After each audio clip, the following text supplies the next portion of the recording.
अगर आप extra marital affair में हैं और आपकी जो गर्लफ्रेंड है वो अब पहले की तरह नहीं रही, आपको परेशान करती है, इरिटेट करती है, आपको कंट्रोल करती है, आपसे बोलती है कि सुनो जब घर पहुंच जाओ ना तो अपना फ़ोन स्पीकर पे रखना, अपना फ़ोन होल्ड पे रखना, मुझे सुनना है तुम्हारी वाइफ क्या करती है। इस तरीके से आपकी लाइफ को उसने कंट्रोल कर रखा है। आप जब भी अपनी वाइफ के साथ कहीं घूमने जाते हैं, टाइम स्पेंड करते हैं, तो वो हंगामा करती है, कलेश करती है। अगर ऐसा कुछ है तो इस वीडियो को अंत तक ज़रूर देखिएगा। वो ऐसा क्यों करती है, आप कैसे सुधार सकते हैं, आज करेंगे इसी बारे में बात। वीडियो शुरू करने से पहले अगर आपकी लाइफ में कोई प्रॉब्लम चल रही है, इसके रिगार्डिंग आप मुझसे कंसल्टेशन चाहते हैं तो नीचे दिए गए व्हाट्सएप नंबर पर अपनी कॉल बुक कर सकते हैं मेरे साथ, जो कि पेड होगी। नाउ शुरू करते हैं वीडियो। देखिए माय फ्रेंड, अक्सर ऐसा होता है कि जब आप प्यार में पड़ते हो ना तो वो नया जो रिश्ता है बहुत एक्साइटमेंट देता है, आपको सामने वाला इंसान बहुत प्यारा लगता है। आपके पार्टनर से कहीं ज़्यादा समझदार वो औरत है, वो बहुत मैच्योर, बहुत कमाल की, जो आपको समझती है, सपोर्ट करती है, इमोशनली, फिजिकली, हर तरीके से आप सेटिस्फाइड हैं उसके साथ में, और इसी वजह से आपका एक रिश्ता कायम होता है उस इंसान के साथ। वो सब कुछ देती है वो लेडी जो आपकी वाइफ नहीं दे पाई, खास करके वो इमोशनली सेटिस्फैक्शन जो वाइफ के साथ कभी आपको नहीं मिला। बट ये कहानी कब की थी? स्टार्टिंग के 6 महीनों की या फिर 7 महीनों की, इससे ज़्यादा और क्या ही, है ना। जैसे जैसे आपका रिश्ता बढ़ता गया वैसे वैसे उस लेडी ने एक अलग ही रंग दिखाना शुरू कर दिया। जब आपने रिश्ते की शुरुआत की थी तब तो उसको कोई दिक्कत नहीं थी, बट अब पॉजेसिव है, अब वो समझती नहीं है, अब वो लड़ती है। क्यों है ऐसा? क्योंकि अब आपका रिश्ता सीरियस होने लगा है। जब दो लोग नए नए रिश्ते में मिलते हैं ना, उनमें कितना भी प्यार क्यों ना हो, वो रिश्ता गहरा नहीं होता। गहरा होता है वक्त के साथ में। 6 महीने पहले जब रिश्ते की शुरुआत हुई थी वो रिश्ता गहरा नहीं था, उसमें उतना प्यार नहीं था जितना आप महसूस कर रहे थे। प्यार अब ज़्यादा है, अटैचमेंट अब ज़्यादा है, अपनापन अब ज़्यादा है। और क्योंकि अब आप दोनों का रिश्ता ज़्यादा गहरा है और आपको वो अपना समझती है, और इस वजह से वो आपको कंट्रोल करती है। अपनी चीज़ कोई क्यों बांटना चाहेगा किसी गैर के साथ में? अब उसकी नज़रों में क्या है, आप उसके अपने हैं और आपकी वाइफ उसकी गैर है। वो आपको आपकी वाइफ के साथ में नहीं बांटना चाहती। उसे चाहिए कि आप सिर्फ और सिर्फ उसके होकर रहो। और जेलसी भी इसी वजह से है, क्योंकि उसको ऐसा फील होता है कि यार ये प्यार मुझसे करता है, कस्में वादे मेरे साथ में है, फिजिकल मैं होती हूँ, तो वो कौन है जिसके साथ में ये रहता है?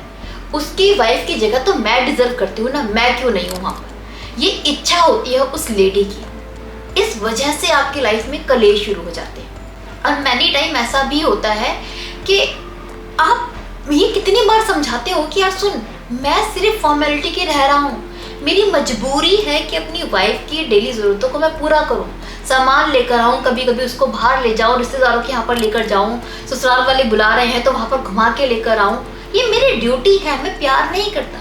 लेकिन वो नहीं समझ रही। क्यों? क्योंकि वो चाहती है कि ये सब फील एज अ हस्बैंड उसकी ज़िंदगी में हो। अगर उसकी ज़िंदगी में नहीं है तो किसी और के साथ में नहीं होने चाहिए। उसे ये एहसास बहुत ज़्यादा डरा देता है कि आप अपनी वाइफ के साथ में रात को उसके साथ में ही हैं, आप हस्बैंड उसके ही हैं, आपके नाम से वही जानी जाती है। ये चीज़ें उसको खटक रही हैं। अब ऐसे में बहुत सारी चीज़ें हो सकती हैं। अगर आपकी जो गर्लफ्रेंड है वो अनमैरिड है ना, तो आप फिर भी उसको काफ़ी हद तक मैनेज कर सकते हो, झूठ बोल के, सच बोल के, बहला के, फुसला के। बट अगर वो मैरिड है या फिर डाइवोर्सी है या फिर विडो है, मीन टू से तीनों कंडीशन में वो मैरिज वाला फील ले चुकी है, उससे शादी का एक्सपीरियंस है, तो वो आपके कंट्रोल में नहीं आएगी। क्योंकि उसे पता है कि हस्बैंड वाइफ का रिश्ता कैसा होता है, वो साथ में कितना वक्त स्पेंड करते हैं, क्या क्या चीज़ें होती हैं, वो सब जानती है। उसने भी अपनी ज़िंदगी में वो सब एक्सपीरियंस किया है। इस वजह से ये ज़्यादा कलेश करती है आपकी लाइफ में। अब यहाँ पर एक और चीज़ हो सकती है कि हो सकता है वो आपसे शादी ना करना चाहती है, क्योंकि उसके बच्चे हैं और वो अपने बच्चों के पिता को नहीं बदलना चाहती। इस वजह से वो प्यार तो बहुत करती है लेकिन शादी नहीं करना चाहती। आप कितना भी बोलें कि शादी कर लो, शादी कर लो, वो मना ही करेगी। ऐसे में आप ये सोचें कि वो शादी नहीं कर रही है इस वजह से अब उसके लिए ज़रूरी है कि वो मुझे मेरी वाइफ के साथ में जीने दे, तो नहीं होगा, वो नहीं जीने दे।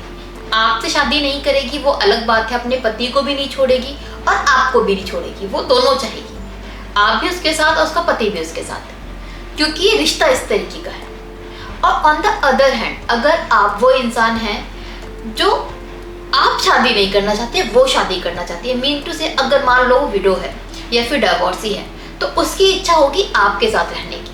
अब यहाँ पर आप फंसे हुए हो कि आपकी वाइफ है, आपके बच्चे हैं, आप उन्हें नहीं छोड़ सकते, वाइफ को छोड़ भी तो बच्चे नहीं छोड़ सकते। इस वजह से आप प्यार तो बहुत करते हो लेकिन शादी नहीं कर सकते। उसको यही चीज़ आप बार बार समझा रहे हो कि देख, मैं तेरी सारी ज़रूरतें पूरी करूँगा, पैसे से, इमोशनली, फिजिकली, सब कुछ, बट शादी नहीं कर पाऊँगा। तो समझ कि मेरी मजबूरी क्या है, और आप ये उम्मीद करते हो, ये एक्सपेक्टेशंस रखते हो कि वो समझे। क्यों समझेगी? क्या एक्सपेक्टेशंस रखते हो आप? क्यों ही रखते हो? ये एक्सपेक्ट करना ही उससे गलत है आपका, क्योंकि सब कुछ है उसके पास, लेकिन वो सब कुछ नहीं चाहिए उसे आप एज ए हस्बैंड चाहिए। उसे आपका पैसा नहीं चाहिए, इमोशंस नहीं चाहिए, उसे आपका कुछ भी नहीं चाहिए।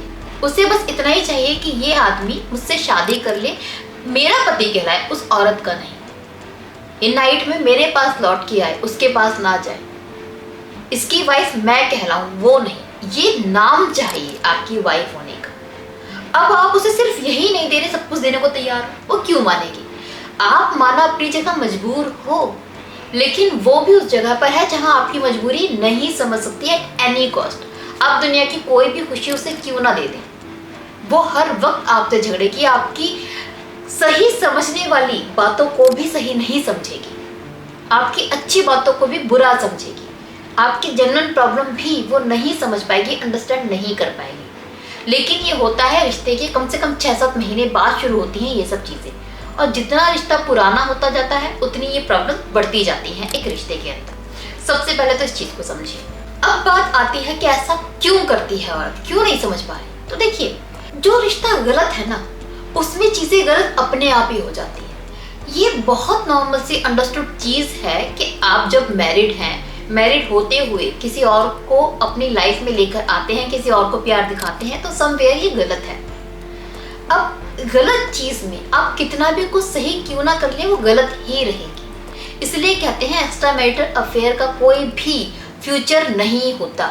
वो रिश्तों का जो अंत होता है ना, वो बहुत दुखदाई होता है, बहुत ज़्यादा टॉर्चर करने वाला होता है और बहुत सारी जिंदगियां बर्बाद कर देता है। यही हो रहा है आपके साथ में।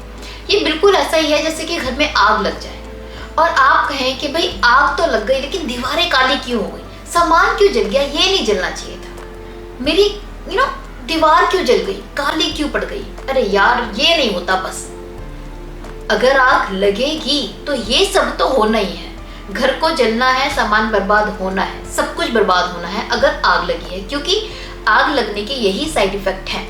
अगर एक्स्ट्रा मैरिटल अफेयर हो चुका है तो ये सब तो होना ही है, क्योंकि इस अफेयर के साइड इफेक्ट हैं ये सब चीज़ें जो होती ही होती हैं, चाहे आप चाहें या ना चाहें, कितनी भी म्यूचुअल अंडरस्टैंडिंग क्यों ना हो दो लोगों के बीच में, ये सब इश्यूज होते ही होते हैं, होंगे ही। आप कुछ नहीं कर सकते, आप कंट्रोल नहीं कर सकते, आप कितने भी समझदार क्यों ना बने। अक्सर क्या होता है जब आप ऐसे रिश्तों की शुरुआत करते हैं ना, ऐसा मतलब शुरुआत में आप बहुत अंडरस्टैंड करते हो एक दूसरे को, आप ये मानते हो कि यार मुझे परेशान नहीं करना सामने वाले को, मुझे टॉर्चर नहीं करना, मुझे समझना है और ब्ला ब्ला ब्ला, बहुत आपकी अंडरस्टैंडिंग हाई लेवल की होती है। बट ये शुरुआत है, इसलिए सब कुछ बहुत ईजी है। जितना ज़्यादा आप डीप होते हैं, जितना ज़्यादा आगे बढ़ते हैं इस रिश्ते में, उतना ज़्यादा कॉम्प्लिकेशन आना शुरू हो जाती है। और शायद ही ऐसा कोई एक्स्ट्रा मैरिटल अफेयर आपने देखा होगा जहाँ पर सब कुछ अच्छा हो, कभी भी अच्छा नहीं होता इस तरह के रिश्तों में। सो अगर आपके साथ ये सब चीज़ें हो रही हैं तो समझदारी बस यही है कि इस रिश्ते को आप अभी एंड कर दें, तभी आप इन सब चीज़ों से निकल सकते हैं।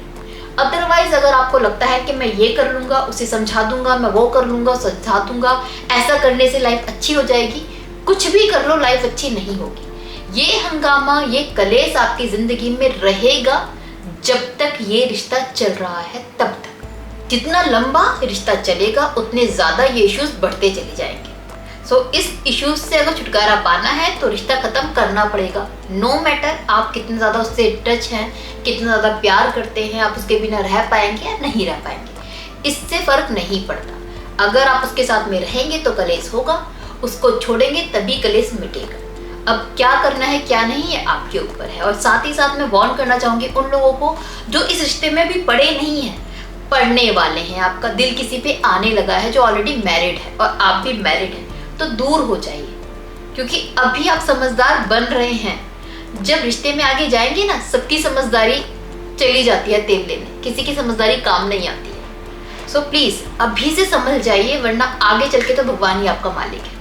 होप ये वीडियो आपको थोड़ी बहुत यूजफुल लगी होगी। इसी उम्मीद के साथ ताओ मैं विदा लेती हूँ। अपना ख्याल रखिए, अपनों का ख्याल रखिए। Bye bye, take care.